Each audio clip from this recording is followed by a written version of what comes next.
Hi everyone, we're Team 3R from Neurotech at Davis, and today we're presenting our project on controllerless basketball game using EEG-based BCI.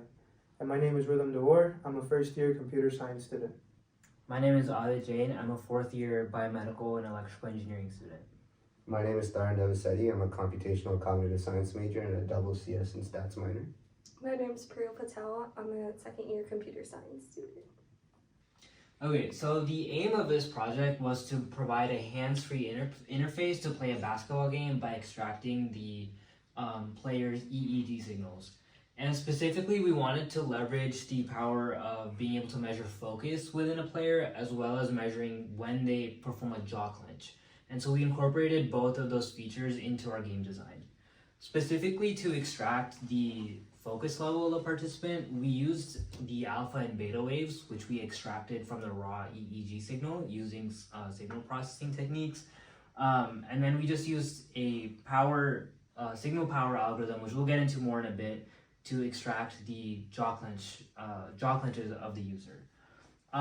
So our game design and our algorithms, they actually pair both of these algorithms together to provide a unique gameplay experience so that the user can play a basketball game like this. This is what our interface looked like, where the ball would shoot once the player clenches their jaw, and actually the game wouldn't even start until the player is in a focused state according to our algorithm. And this is what the electrodes look like on the user's head while they're playing the game in order to collect their EEG data. We use the OpenBCI hardware 12 electrode system to collect our EEG data and use that for our signal processing and algorithm development. So to start the game, we first wanted to see if our participant was focused. So we use the OpenBCI focus widget. It basically turns green when the participant is focused and blue when they're not focused. And then using this widget, our participant would scroll through videos or read articles to get into this focus state. And then we would record the time segments when the focus widget was green, and then using that specific focus data, we converted it to the time frequency domain. And from there, we checked to see if our data fell into the alpha waves of 8 to 13 hertz, or for beta, 13 to 30 hertz. And by classifying if our data was in alpha or beta, then we checked to see from the concentration compared to the not concentration data, what the differences were. And then from comparing both of those different pieces of data, we also graphed the data. So this is an example of focused, so when the alpha waves and beta waves, what the values were for focused data versus not focused data. As you can tell, the not focused data, the numbers are a lot higher than the focused data. So we are able to come up with our cutoffs of alpha less than 2000 hertz and beta less than 2500 hertz. So before I get into the jaw clenching algorithm, I'll first talk about how we recorded the data. So we first used a module called BrainFlow, which is a biosensor data processing library. And what we did with that module is we recorded the data in set epochs, and then we extracted the band powers for brainwave synchronization. So by that, I mean that we split the data into alpha waves and beta waves in order to help study the data better. So while we did this, once we got the data from the user, we took this data and split it into 5-second bin size intervals. And we took these bin size intervals and then we ran a 5-number summary on these bin size intervals in order to determine the best threshold that would be detected for a jaw clench. And after a lot of user testing and trials, we determined that an optimal jaw clenching threshold would be between 1000 microvolts and 1400 microvolts. The 1000 microvolts as a lower bound and 1400 microvolts as an upper bound. We felt that both of these bounds would be optimal in order to detect a jaw clench.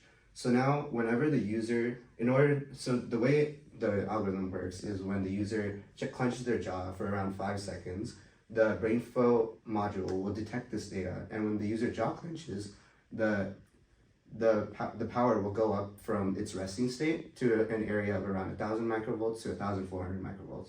And when the power reaches that area, we have the code automatically press the spacebar button so the user can shoot the ball, hence the jaw clench.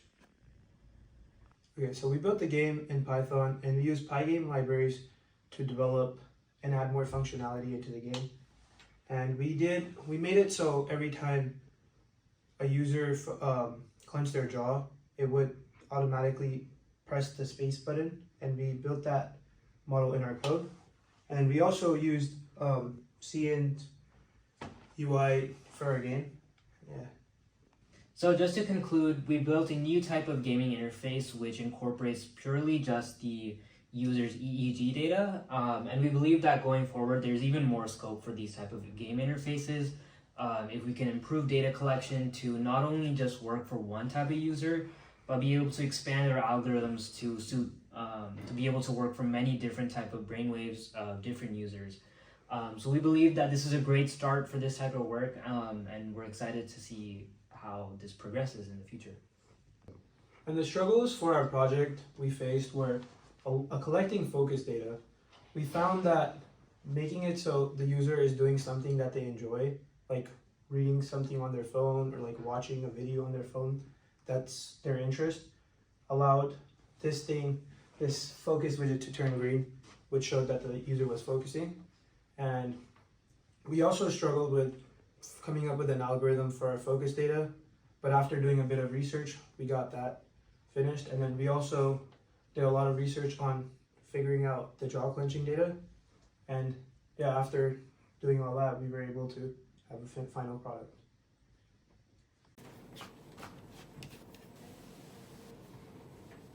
Tell me one. You should jaw clench now. Let's go, bro.